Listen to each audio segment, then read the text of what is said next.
প্রিয় দশম শ্রেণীর ছাত্রছাত্রীরা, আজকের ভিডিওতে আমরা এবিটিএ মাধ্যমিক টেস্ট পেপার 2024-25 যে টেস্ট পেপার, সেই টেস্ট পেপারে লাইফ সায়েন্স অর্থাৎ জীবনবিজ্ঞান সাবজেক্টের 38 নম্বর পেজে যে প্রশ্নের উত্তর সহ সমাধানগুলি আমরা দেখে নেব। তোমরা দেখতে পাচ্ছ প্রথমেই 38 নম্বর পেজে প্রথমে দেখতে পাচ্ছ লাইফ সায়েন্স। লাইফ সায়েন্সের প্রথমে তোমরা 15টি এমসিকিউ রয়েছে। সেই 15টি এমসিকিউ তোমাদের জন্য রয়েছে। তো 15টি এমসিকিউ এর এই এমসিকিউর উত্তরগুলি আমরা ডিসকাস করে সময় নষ্ট করব না, কারণ এই প্রশ্নের উত্তরগুলি কিন্তু টেস্ট পেপারের পেছনের দিকেই কিন্তু করে দেওয়া রয়েছে। যেগুলি নাই সেই উত্তরগুলি আমরা আজকে আলোচনা করব। তোমরা দেখতে পাচ্ছ। তো আমরা সরাসরি চলে যাব। আমরা এই তোমাদের যে বিভাগ যে খ, সেই 2 অর্থাৎ নিচে 26টি প্রশ্ন থেকে 21টি প্রশ্নের উত্তর নির্দেশ অনুসারে লেখো। নিচের বাক্যগুলি শূন্যস্থানগুলিতে উপযুক্ত শব্দ বসাও, যে কোনো 5টি। 1 গুণ 21, এখান থেকে আমরা কিন্তু প্রশ্নের উত্তরগুলি দেখে নেব। তোমরা দেখতে পাচ্ছ যে প্রথম প্রশ্নটি, একটা নিউরনের প্রান্ত থেকে অপর নিউরনে স্নায়ু উদ্দীপনা বয়ে নিয়ে যায়। এই প্রশ্নের উত্তরটি হবে তোমার সাইন্যাপস। এই প্রশ্নের 2.1-এর উত্তর হবে সাইন্যাপস। এরপরে 2.2-এ যে প্রশ্নটি রয়েছে, ক্রোমোজোমের ড্যাশ মানে শূন্যস্থান পূরণ আছে অংশে মিওসিস কোষ বিভাজনের সময় ক্রসিং ওভার ঘটে। ক্রোমোজোমের এখানে হবে নন সিস্টার যে ক্রোমাটিড, সেই নন সিস্টার ক্রোমাটিডে তোমার মিওসিস কোষের সময় ক্রসিং ওভার ঘটে। 2.3-এ উদ্যান পালন বিদ্যায় শাখা কলম তৈরির সময় কোন হরমোন ব্যবহার করা হয়ে থাকে। 2.3 দাগের উত্তর হবে অক্সিন গ্রুপের হরমোন ব্যবহার করা হয়ে থাকে। এরপরে 2.4 দাগে যে প্রশ্নটি রয়েছে, সমস্ত মেরুদণ্ডী প্রাণীর ভ্রূণে ল্যাজ সদৃশ অংশে কোন পেশি থাকে। 2.4 দাগের প্রশ্নের উত্তর হবে মায়োটোম পেশি থাকে। এরপরে 2.5 দাগে রয়েছে যে জীববৈচিত্র্যের নিরিখে ভারত একটি ড্যাশ দেশ, এখানে হবে মেগা বৈচিত্র্যের দেশ। এরপরে 2.6 দাগে রয়েছে যে সিকিমের শূন্যস্থান পূরণ আছে রেড পান্ডা সংরক্ষণ প্রকল্প গড়ে তোলা হয়েছে। এই প্রশ্নের উত্তর হবে সিকিমের হিমালয়ান জুলজিক্যাল পার্কে তোমার রেড পান্ডা সংরক্ষণ প্রকল্প গড়ে তোলা হয়েছে।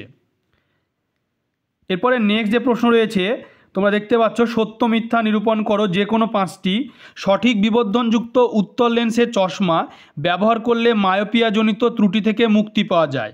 এই প্রশ্নের উত্তরটি হবে মিথ্যা, 2.7 দাগে। এরপরে 2.8 দাগে হিস্টোন প্রোটিনগুলি ক্ষারীয় প্রকৃতির হয়। 2.8 দাগে প্রশ্নের উত্তর হবে সত্য। এরপরে 2.9 দাগে একজোড়া প্রকরণযুক্ত প্রচ্ছন্ন জিন মানুষের ক্ষেত্রে সংযুক্ত কানের লতি বৈশিষ্ট্যটি নিয়ন্ত্রণ করে। 2.9 দাগের প্রশ্নের উত্তর হবে সত্য।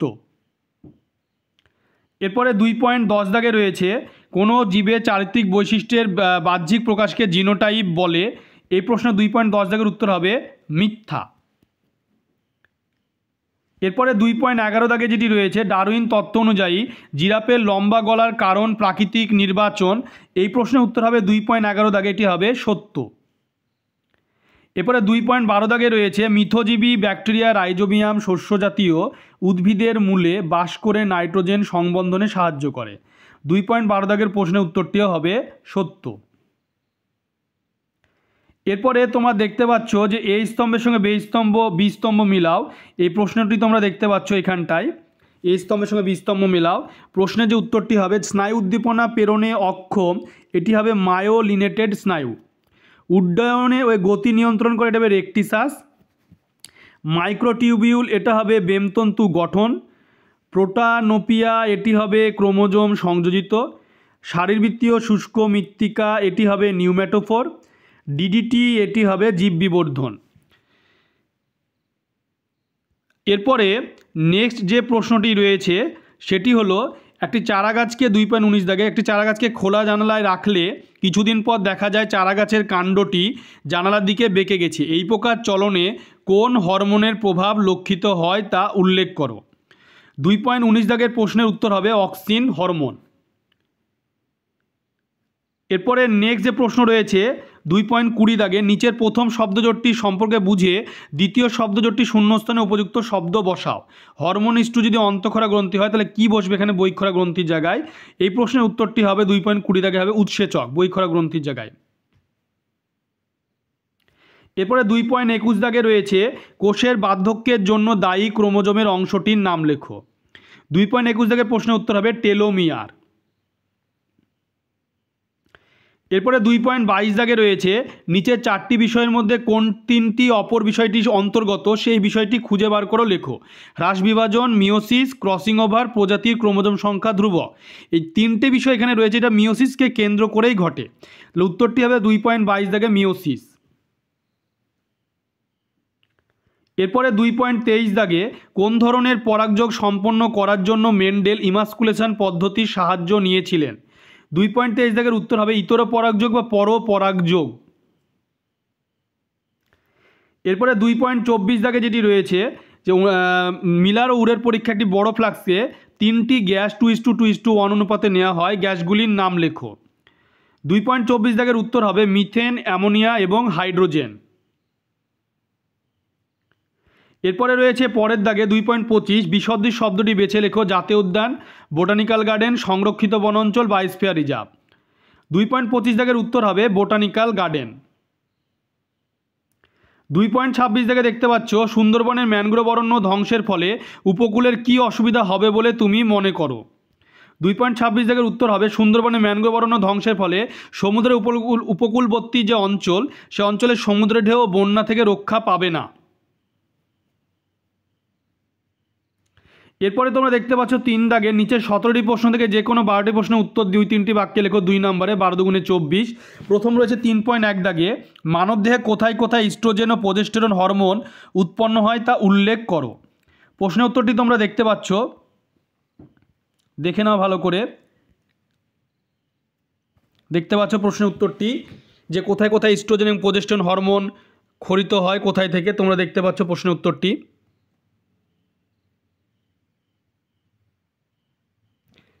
এরপরে 3.2 দাগ, সে 3.2 দাগে রয়েছে মানবদেহে শর্করা সঠিক মাত্রা নিয়ন্ত্রণে ইনসুলিন ও গ্লুকাগন হরমোনের বিপরীত ভূমিকা আলোচনা করো। 3.2 দাগের প্রশ্নের উত্তরটা তোমরা দেখতে পাচ্ছ।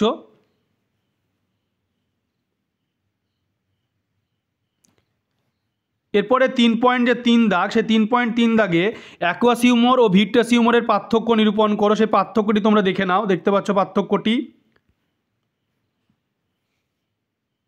তোমরা পার্থক্যটি দেখে নাও ভালো করে।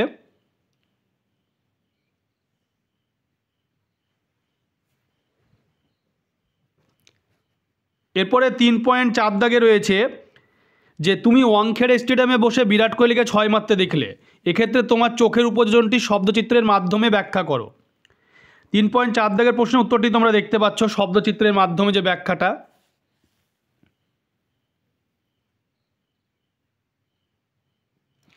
এরপরে 3.5 দাগে যে প্রশ্নটি রয়েছে সেটি দেখে নাও। 3.5 দাগে যে পুনরুৎপাদনের ক্ষেত্রে মায়োটিস কোষ বিভাজনের ভূমিকা কী। মায়োটিস কোষ বিভাজনের পুনরুৎপাদনের ভূমিকা তোমরা দেখতে পাচ্ছ প্রশ্নের উত্তরটি, দেখে নাও ভালো করে।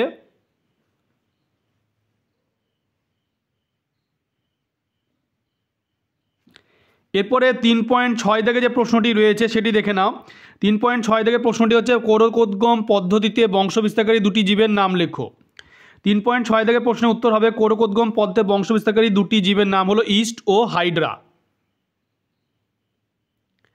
এরপরে 3.7 দাগে রয়েছে গ্যামেট উৎপাদন ও অপত্যজনক প্রকৃতি, এই দুটি বিষয়ের ভিত্তিতে যৌনজনন ও অযৌনজননের পার্থক্য লেখো। 3.7 দাগের প্রশ্ন উত্তরটি তোমরা দেখতে পাচ্ছ জনিত জীবের সংখ্যা, গ্যামেট উৎপাদন, অপত্যজনক প্রকৃতি, সেই হিসেবে পার্থক্য দেখতে পাচ্ছ।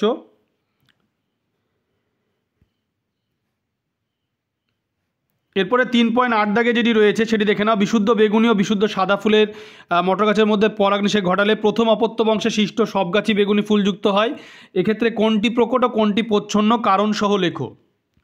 তোমার প্রশ্ন উত্তরটি দেখতে পাচ্ছ। প্রকট এবং প্রচ্ছন্ন গুণ কোনটা, বেগুনি ফুল প্রকট আর সাদা ফুল প্রচ্ছন্ন, কারণ ব্যাখ্যাও দেওয়া রয়েছে।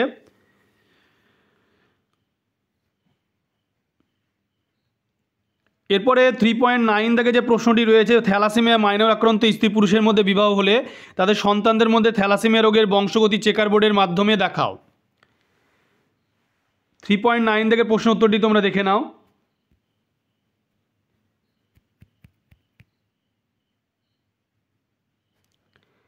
এরপরে 3.10 দাগে যে প্রশ্নটি রয়েছে সেটি দেখতে পাচ্ছ ডারউইনের মতে প্রকরণ বা ভেদের কারণ আলোচনা করো। 3.10 দাগে উত্তরটি দেখে নাও।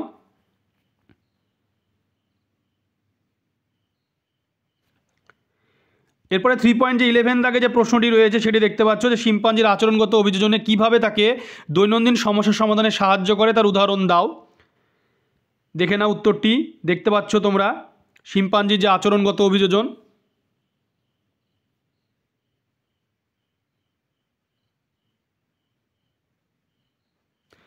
এরপরে 3.12 দাগে রয়েছে যে জলক্ষয় সহনের জন্য উটের লোহিত রক্তকণিকায় কী কী অভিযোজিত বৈশিষ্ট্য লক্ষ্য করা যায়।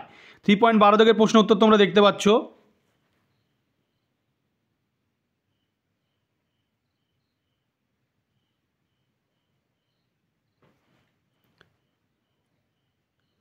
এরপরে 3.13 দাগে যেটি রয়েছে যে মানুষের কার্যকলাপ কিভাবে নাইট্রোজেন চক্রকে প্রভাবিত করে তার দুটি উল্লেখ করো। সেই প্রশ্ন উত্তরটি তোমরা দেখতে পাচ্ছ, নাইট্রোজেন চক্র কিভাবে মানুষের ক্রিয়াকলাপের ফলে ব্যাহত হয় সেই প্রশ্ন উত্তরটি তোমরা দেখে নাও।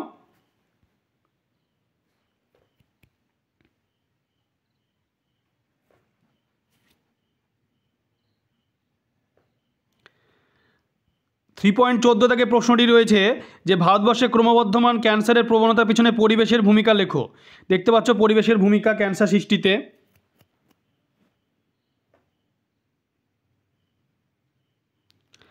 থ্রি 3.15 থেকে যে প্রশ্নটি রয়েছে জীবনদায়ী ওষুধ প্রস্তুতে জীববৈচিত্র্যের গুরুত্ব অপরিসীম আলোচনা করো। দেখতে পাচ্ছ ড্রাগ এবং ওষুধ প্রস্তুতিতে ভূমিকা জীববৈচিত্র্যের।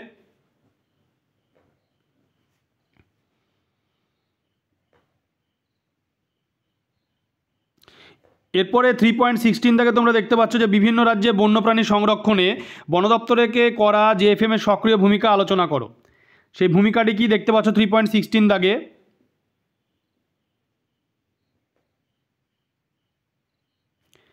এরপরে 3.17 দাগে রয়েছে যে সিংহ সংরক্ষণে সফল একটি প্রকল্পের নাম ও অবস্থিতি উল্লেখ করো। গুজরাটের গির অরণ্যে গুজরাট সরকারের তত্ত্বাবধানে গির লায়ন প্রকল্প চালু করা হয়। তোমরা ভিডিওটি বেশি করে শেয়ার করবে, চ্যানেলটিকে অবশ্যই সাবস্ক্রাইব করে পাশে থাকা বেল আইকনে তোমরা প্রেস করবে যাতে পরবর্তী ভিডিওর নোটিফিকেশান তোমাদের কাছে পৌঁছে যায়।